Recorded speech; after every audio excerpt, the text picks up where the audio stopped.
મધુરમ. બંને ચરણારવિંદ પાદવ, બંને ચરણારવિંદ પ્રભુના મધુર છે. જો ભગવત ચરણારવિંદને તો એટલી બધી ગાથાઓ ગવાઈ છે, એનું મહાત્મ્ય પણ એટલું બધું છે અને એનું માધુર્ય પણ એટલું બધું છે. ભગવત ચરણારવિંદના મહાત્મ્યને તો અનંત ગાથાઓ, જેટલા જેટલા ભક્તો થયા દરેકે પ્રભુના ચરણારવિંદની આકાંક્ષા કરી છે. ચરણારવિંદની કૃપા ચાર રીતે થાય: ચરણ સ્પર્શ, ચરણ રજ, ચરણોદક અને ચરણ ગંધ. આ ચાર રીતે ભગવત ચરણારવિંદની કૃપાનો અનુભવ થઈ શકે. સૌથી પહેલા કહ્યું ચરણ સ્પર્શ, સાક્ષાત ભગવત ચરણ સ્પર્શ, અને એમાં પણ ચરણમાં રાગેલી રજ, પ્રભુના નખચંદ્ર અને પ્રભુના એ દસે આંગળીઓ, એ દશલા ભક્તિ રૂપ છે. એની પણ મહત્તા ગવાઈ છે. કેવલ ચરણારવિંદની જ મહત્તા નથી. જ્યારે પણ ભગવત દર્શન કરવા જઈએ ત્યારે સૌથી પહેલા આપણા નેત્રોથી પ્રભુના નખચંદ્રના દર્શન કરવા જોઈએ. નખચંદ્રના દર્શન, કારણ કે 10 નખચંદ્ર 10 પ્રકારની ભક્તિના દાતા છે. અને જ્યારે નેત્રોથી નખચંદ્રના દર્શન કરો છો, એટલે જ સુરદાસજી પણ કહ્યું ને, નખચંદ્ર છટાબિન સબ જગ માંજ અંધેરો.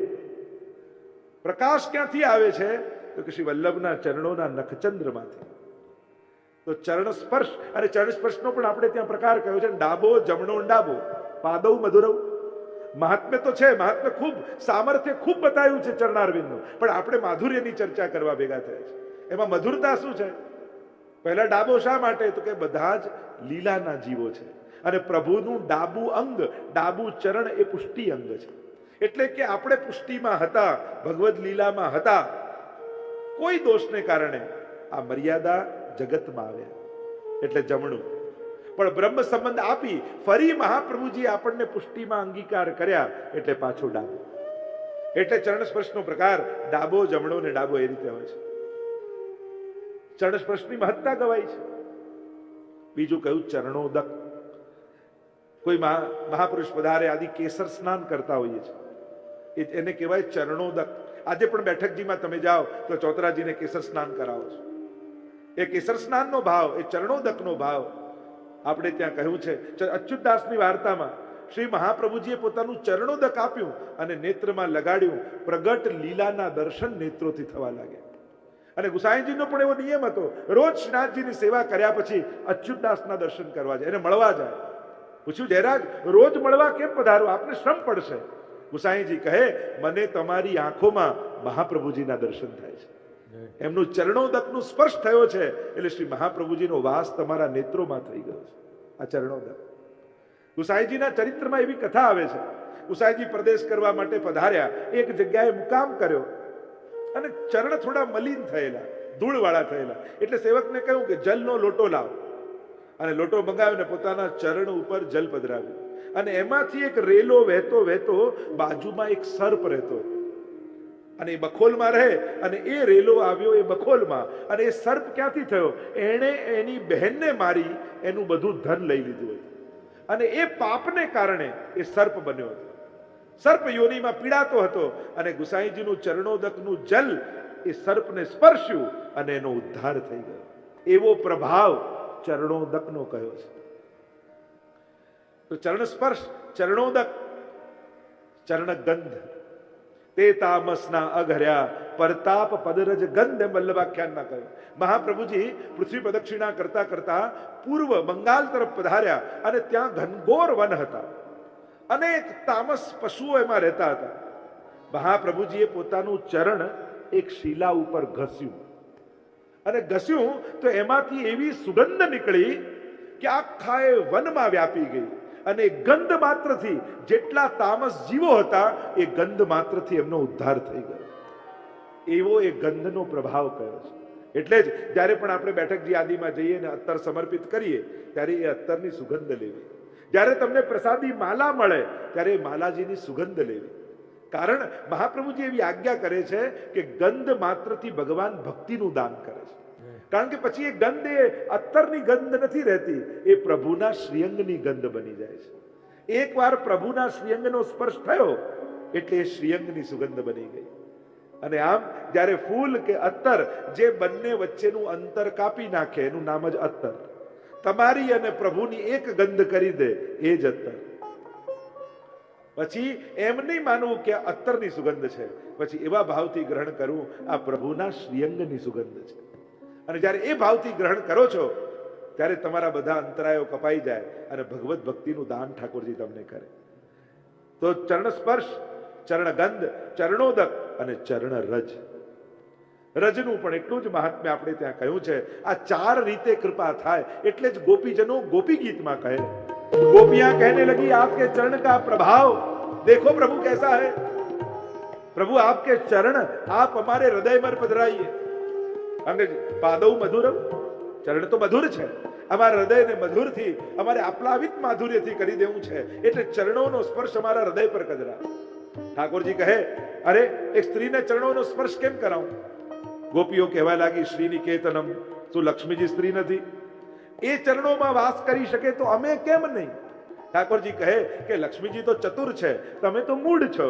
ત્યારે ગોપીઓ કહેવા લાગી, તૃણચરાનુગમ, તૃણચરોની પાછળ પાછળ, ગાયો ભેંસોની પાછળ આપના ચરણ જાય તો અમારી જોડે કેમ નહીં? શું એમના કરતા અમે મૂઢ છીએ? ઠાકોરજી કહેવા લાગ્યા, પણ મારા ચરણ કોમળ છે, તમારું હૃદય કઠોર છે, કેમ કરીને ચરણોનો સ્પર્શ કરાવું? તો કહ્યું, ફણી ફણા અર્પિતા, કાલીય નાગની ફણા ઉપર પધરાવી શકો તો અમારા મસ્તક પર કેમ નહીં? શું એના કરતા અમારું મસ્તક વધારે વિષેલું છે?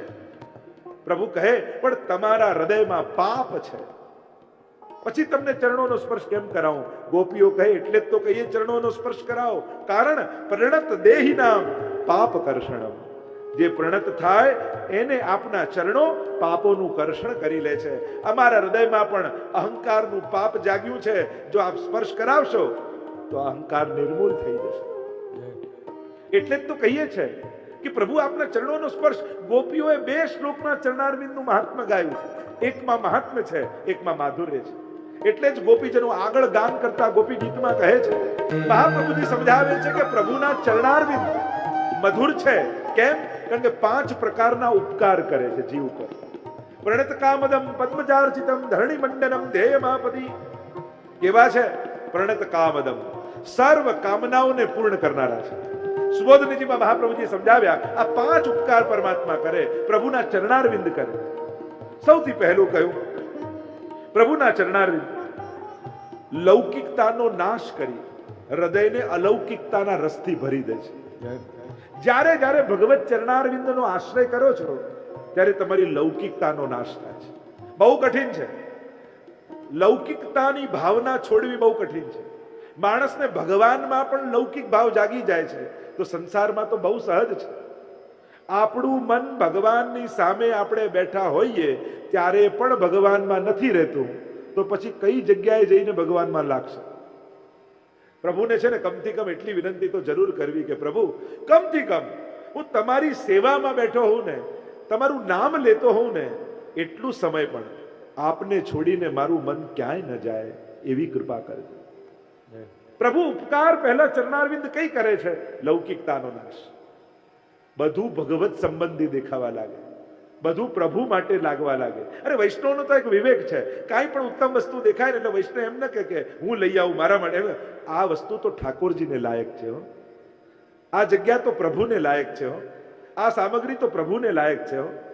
ઉત્તમતા જોઈને જેને પ્રભુનો વિચાર આવે ને એ જ વૈષ્ણવ છે. જેને ભોગવવાની ઈચ્છા નહીં, ભોગ ધરવાની ઈચ્છા થાય ને એ જ વૈષ્ણવ છે. જ્યારે પણ જગતમાં, સંસારમાં, દુનિયામાં કાંઈ પણ સારું જુઓ તો ઉત્તમ વસ્તુના ભોગતા એ તો પરમાત્મા છે.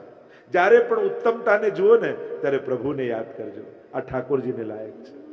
આ વિચાર વૈષ્ણવને આવવો જોઈએ.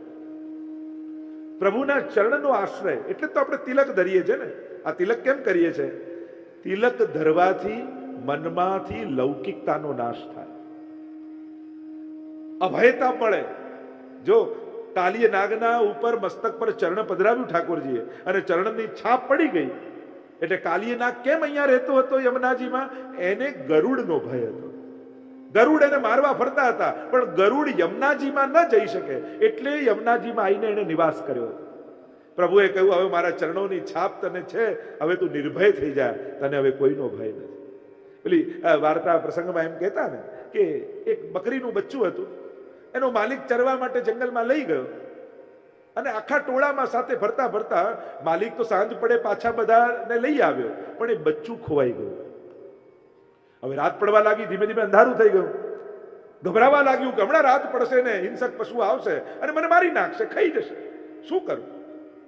ગભરાતા ગભરાતા ચારે બાજુ ફરતું હતું એ બચ્ચું, અને એને એક સિંહના પંજાનું નિશાન જોયું અને એને યુક્તિ સુધી એ પંજાની બાજુમાં બેસી ગયો.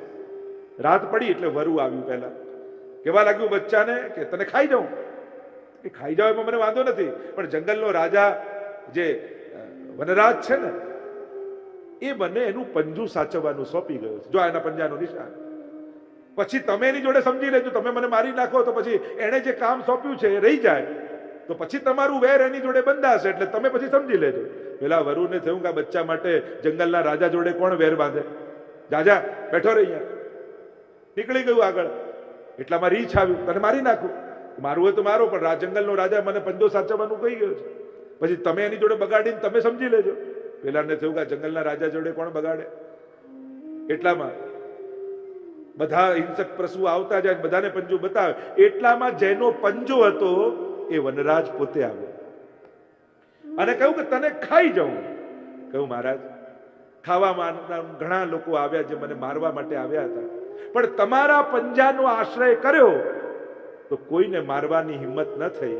તો વિચાર કરો, તમારા પંજાએ મારી આટલી રક્ષા કરી, તો હવે તમે મને મારી નાખશો? આ પંજાના આશ્રયથી હું નિર્ભય બની ગયો, હવે તમે મને કેમ મારી શકો? સિંહને પણ વિચાર થયો, વાત સાચી છે, મારા પંજાએ જેની રક્ષા કરી હોય એને હું ન મારું. આવી જા, મારી પીઠ પર ચડી જા, અને પીઠ પર લઈ અને એને બહાર સુધી મૂકી આવ્યા. વિચાર કરો, વનના રાજા વનરાજના પંજાનો જેણે આશ્રય કર્યો એ નિર્ભય બની ગયો, તો જે વ્રજરાજના પંજાનો આશ્રય કરે એને કોણ મારી શકવાનું છે? જે પ્રભુના ચરણારવિંદનો આશ્રય કરે એને કોણ ડરાવી શકવાનું છે? એ તો નિર્ભય થઈ જવાય. ચરણારવિંદ લૌકિક કામનું ખંડન કરે છે, લૌકિકતાનો નાશ કરે. બીજું ફળ કયું? ઐશ્વર્યનું દાન કરે. તમારું અલૌકિક ઐશ્વર્ય વધવા લાગે છે. ઐશ્વર્ય એટલે કેવલ દેખાતું ધન નહીં, ઘણીવાર પુણ્ય પણ ધન હોય છે, સેવા પણ ધન છે. ધર્મ હિતે પાયો યહ ધન, કીર્તનમાં ગાઈએ છે ને આપણે. ધન ધોવત નંદરાની, યમુનાજી ઠાકોરજીને સ્નાન કરાવે છે યશોદાજી, અને લક્ષ્મી પૂજનનો દિવસ હતો એટલે ગોપીઓએ પૂછ્યું કે યશોદા તારે ધન નથી ધોવું? અને એક લોટો ઠાકોરજીના માથે નાખીને કહ્યું ધન ધોવત નંદરાની, આ લાલનને સ્નાન કરાવું ને એટલે મારું ધન તો રોજ ધોવાય છે. તો ભક્તો માટે તો પ્રભુ જ ધન છે. અર્થો હરિરેવહી એમ મહાપ્રભુજી કહે કે ભક્તોના ધર્મ અર્થ કામ અને મોક્ષ. તો વૈષ્ણવનો અર્થ કયો? કે પ્રભુ જ એના માટે તો અર્થ છે, ધન છે. ઐશ્વર્યનું દાન કરે. ત્રીજું કયું? પ્રભુના ચરણારવિંદનો આશ્રય કરવાથી ભક્તોના સઘળા મનોરથો પૂરા કરે. ચરણારવિંદ નિત્ય જે ચરણની સેવા કરે છે, ઠાકોરજી એના બધા મનોરથો પૂરા કરે છે. અને એટલા માટે એક નિયમ તો બધાએ બનાવે. ઘરે ઠાકોરજી બિરાજતા હોય પુષ્ટાયેલા, રોજ ચરણ સ્પર્શનો આગ્રહ જરૂર રાખો. ચલો તમે એમ કહો કે મારે તો દુકાને વહેલા જવાનું હોય, ધંધા પર વહેલા જવાનું હોય, નક્કી કરો રવિવારે જ્યારે તમે ઘરે હો નિયમ એવો લો કે ઠાકોરજીના ચરણ સ્પર્શ જરૂર કરીશ.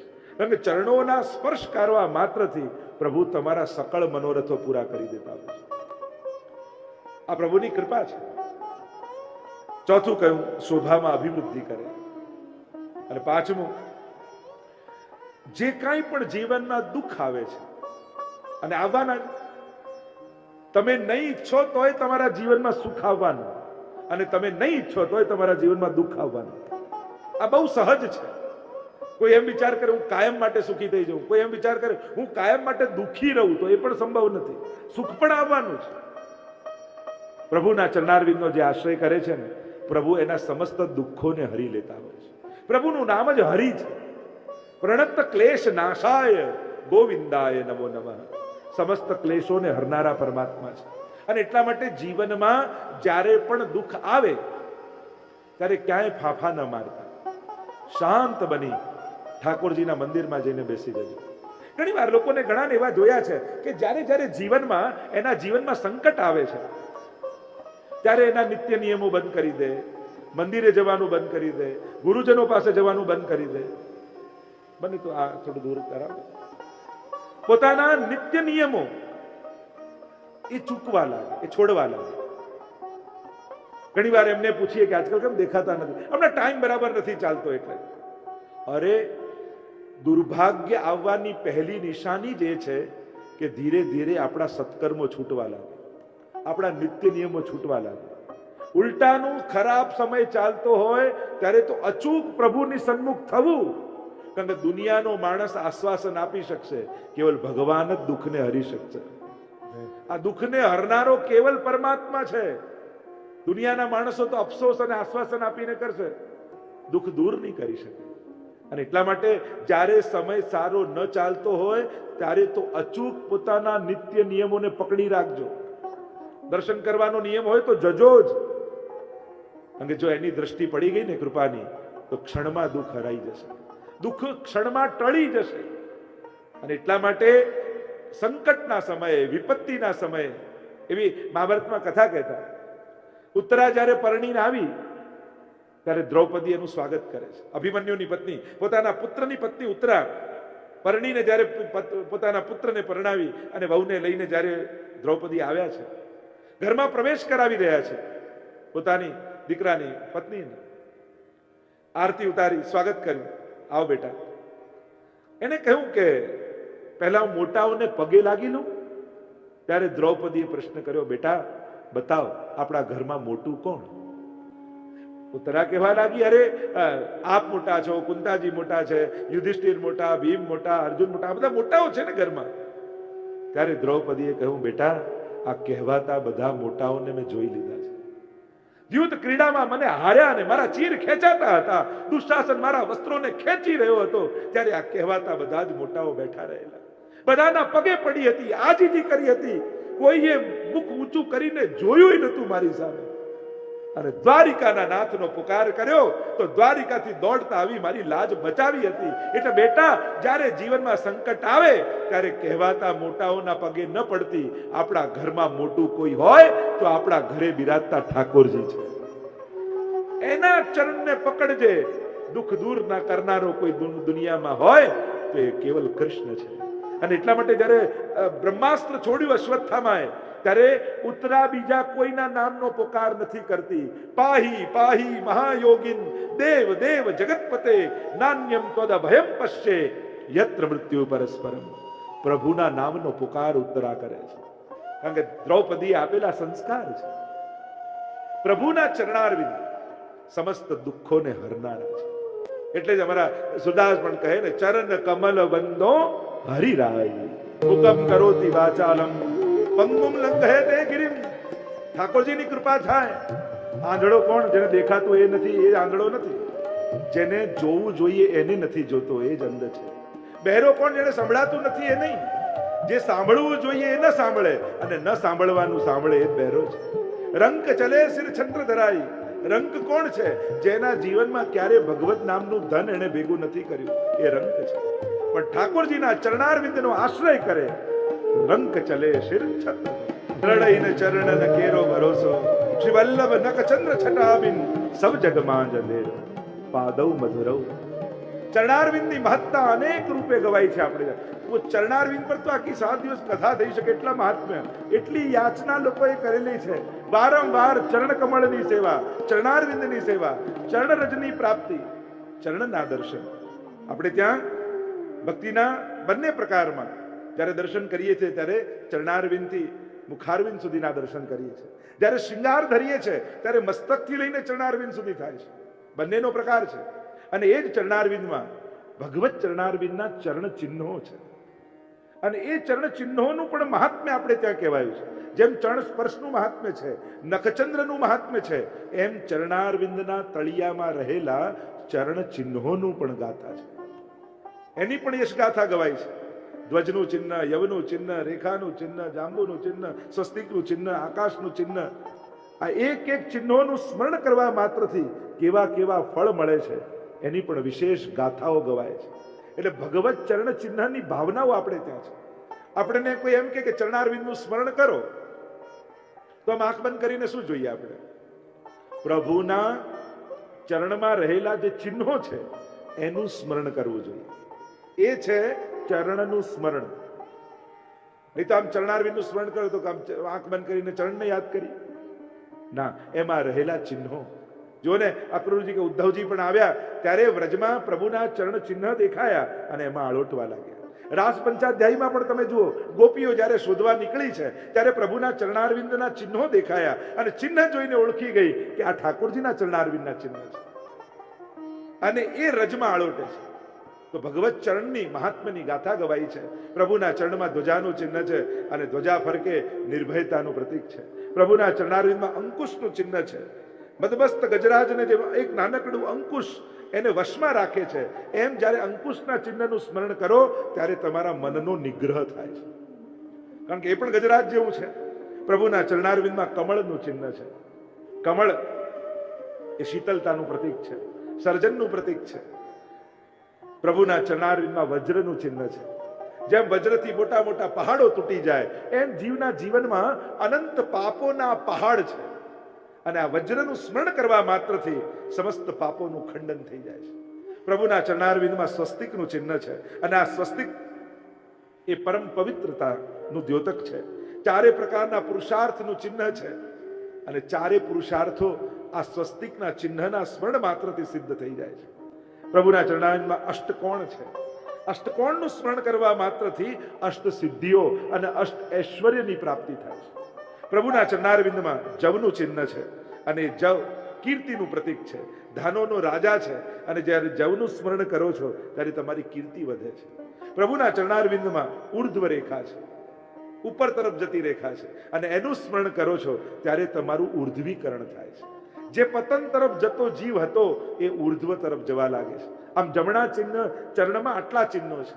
એ રીતે ડાબા ચરણના ચિહ્નની ચર્ચાઓ આપણે ત્યાં કરી છે. ડાબા ગોસ્પદનું ચિહ્ન છે, ગાયની ખરી છે, ગાયનું પગ છે અને સમસ્ત તીર્થરૂપ ગાયને માનવામાં આવે છે. સમસ્ત દેવતાઓનો વાસ ગાયમાં છે અને જ્યારે ગોસ્પદનું ચિહ્નનું સ્મરણ કરો છો ત્યારે સમસ્ત તીર્થોની યાત્રાનું ફળ કેવલ આ ચિહ્નના સ્મરણ માત્રથી તમને મળે છે. જો આ ભગવત ચરણનું પ્રભાવ, મહાત્મ્ય, માધુર્ય. પ્રભુના ચિહ્નમાં જાંબુનું ચિહ્ન છે અને એ સુવર્ણનું પ્રતીક છે, ધન વૈભવની પ્રાપ્તિ કરાવે છે. પ્રભુના ચરણમાં મીનનું ચિહ્ન છે. માછલી જેમ ચંચલ હોય એ માણસનું મન પણ અતિ ચંચલ છે અને ચરણમાં રહેલા મત્સ્યનું સ્મરણ કરો છો ત્યારે તમારું મન સ્થિર થઈ જાય છે. પ્રભુના ચરણારવિંદમાં ધનુષ્યનું ચિહ્ન છે. ધનુષ્ય જેમ વળેલું હોય એમ મનુષ્ય પણ દીનતા સબર થાય. ધનુષ્યથી જેમ પોતાના લક્ષ્યને વેધવામાં આવે એમ મનુષ્યનું લક્ષ્ય ભગવાન બની જાય છે જ્યારે ધનુષ્યના ચિહ્નનું સ્મરણ કરે છે. પ્રભુના ચરણારવિંદમાં ત્રિકોણનું ચિહ્ન છે અને આ ત્રિકોણ સર્વ શક્તિઓના પ્રતીક રૂપ છે. દેવ, મનુષ્ય અને અસુર આ ત્રણેયને વશ કરનારા પ્રભુના ચરણારવિંદ છે. પ્રભુના ચરણમાં અર્ધચંદ્ર છે અને અર્ધચંદ્ર તો મહાદેવજીના મસ્તકનું ભૂષણ છે અને એ પણ શિવજીના મસ્તકનું ભૂષણ. શિવજી એટલે કલ્યાણ. એમ જીવનમાં કલ્યાણની ભાવના પેદા થાય. સમમ કરોતિ તે શંકરમ, જે કલ્યાણ કરે શંકર અને કલ્યાણની ભાવના મનુષ્યના જીવનમાં જાગે. અને અંતિમ ડાબા ચરણમાં છેલ્લું ચિહ્ન એ આકાશનું ચિહ્ન છે. આકાશ વ્યાપક છે, સૂક્ષ્મ છે, સર્વત્ર વ્યાપેલું છે. એમ ભક્તનું હૃદય પણ આકાશની જેમ વિરાટ બની જાય છે. આમ આટલા ચિહ્નો પ્રભુના ચરણારવિંદમાં રહેલા છે અને જ્યારે જ્યારે આ ચિહ્નોનું સ્મરણ કરો છો ત્યારે પ્રભુ પોતાના માધુર્યને પ્રગટાવી એ ચિહ્નોના ફળનું દાન ઠાકોરજી તમને કરે છે. એટલા માટે કહ્યું પાદૌ મધુરૌ. પ્રભુ આપના ચરણ અતિ મધુર છે કારણ એ ચરણારવિંદનું માધુર્ય સર્વ ભક્તો પર કલ્યાણ કરનારું છે. એટલે મહાપ્રભુજી ગાન કરતા કહે પાણી મધુર હસ્ત મધુર પાદૌ મધુરૌ ચરણારવિંદ મધુર. અને વાર્તા સાહિત્યમાં પણ તમે જુઓ, કૃષ્ણ ભટ્ટ આદિની વાર્તા આવે ને, રોજ શ્રીનાથજીની સેવા કરે પણ ક્યારે ઠાકોરજીના ચરણ સ્પર્શ ન કરતા. ગુસાઈજીને ફરિયાદ કરી શ્રીનાથજી બાબાએ, આ આપનો સેવક સેવા તો નીકી ભાતીથી કરે છે, ખૂબ મને લાલ લડાવે છે પણ ક્યારે મારા ચરણ સ્પર્શ નથી કરતો. ફરિયાદ કરી એટલે ગુસાઈજી બોલાવ્યા અને પૂછ્યું કેમ? શ્રીનાથજી બાબા ફરિયાદ કરે છે કે તમે સેવા તો ખૂબ સુંદર કરો, ક્યારેક ચરણસ્પર્શ નથી કરતા. આવું કેમ?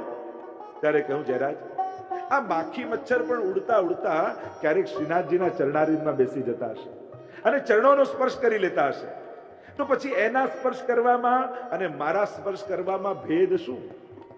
ચરણ સ્પર્શ તો ત્યારે કરું જ્યારે શ્રીનાથજી બાબા સામે ચાલીને પોતાના ચરણ લાંબા કરે અને મારા મસ્તક પર પધરાવે તો ચરણ સ્પર્શ કરું. તો કહ્યું, ચાલો હું તમને કરાવું. ગુસાઈજી કહે અને લઈને આવ્યા. શ્રીનાથજીને વિનંતી કરી, બાબા આનો તો મનોરથ એવા છે કે આપ ચરણ લાંબા કરો ને એ ચરણોનો સ્પર્શ કરે ત્યારે સ્પર્શ કરે. શ્રીનાથજી બાબા કે હમણાં જ એને ચરણ સ્પર્શ કરાવું. પોતાના સિંહાસનમાં બિરાજી ગયા શ્રીનાથજી પોતાના ચરણારવિંદ લાંબા કર્યા. કહ્યું કે લે હવે ચરણ સ્પર્શ કર. અને ત્યારે એમણે ડાબુ ચરણ, જમણું ચરણ, ડાબુ ચરણ નેત્રોમાં લગાડીને બંને ચરણોને મસ્તક પર લગાવ્યા અને બંને ચરણોના સ્પર્શ કર્યા છે.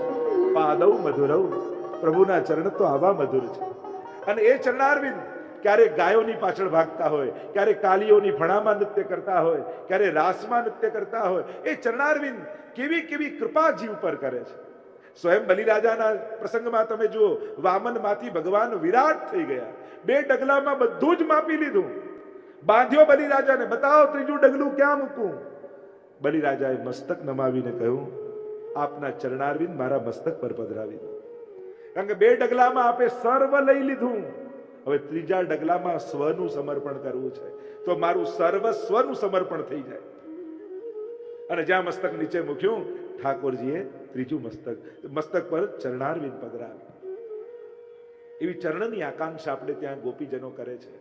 કારણ કે આ ચરણારવિંદ, મહાપ્રભુજીના ચરણારવિંદ માટે પણ શ્રી ગુસાઈજી કેવી સુંદર વાત સપ્તશ્લોકીમાં કરે છે. યદંગ્રિનખ મંડલ પ્રસુત વારી પીયુષયુગ વરાંગ હૃદય કલિ તૃણમિવેહતુચ્છીકૃત. કેવું છે આપના ચરણારવિંદ? કલિયુગને તૃણ જેવો બનાવી નાખવાનું સામર્થ્ય આપના ચરણારવિંદમાં છે. યદંગ્રી નખ મંડલ, આપના ચરણમાંથી જે પ્રકાશ નખચંદ્રમાંથી જે સુધા વહી રહી છે એ આ કલિયુગને તૃણ જેવો બનાવી અને ઉડાડી દે છે. कलयुग में सब धर्म के द्वारे रोके आए और वल्लभ खिड़की प्रेम की निकस जाए सो जाए. वल्लभ साखी પણ આજે તમે ગાતા હતા શરૂઆતમાં, શરૂઆત જ કરી છે ને, શ્રી વલ્લભ પદ વંદો સદા સરસ હોત સબ જ્ઞાન और रसिक रटत आनंद सो करत सुधारस पान. करत सुधारस पान સેનાથી વલ્લભ પદ વંદો સદા. જે વલ્લભના ચરણારવિંદનું સદા વંદન કરે, પ્રભુ કૃપા કરીને એને સુધાનું દાન કરે. એવી વંદના, એવું મહાત્મ્ય, એવું માધુર્ય આપણે ત્યાં ચરણારવિંદો કર્યું છે. એટલે કહ્યું પાદૌ મધુરૌ, આગળ કહ્યું નૃત્યમ મધુરમ. એ ચરણારવિંદથી ઠાકોરજી જે નૃત્ય કરે છે એ નૃત્ય મધુર છે.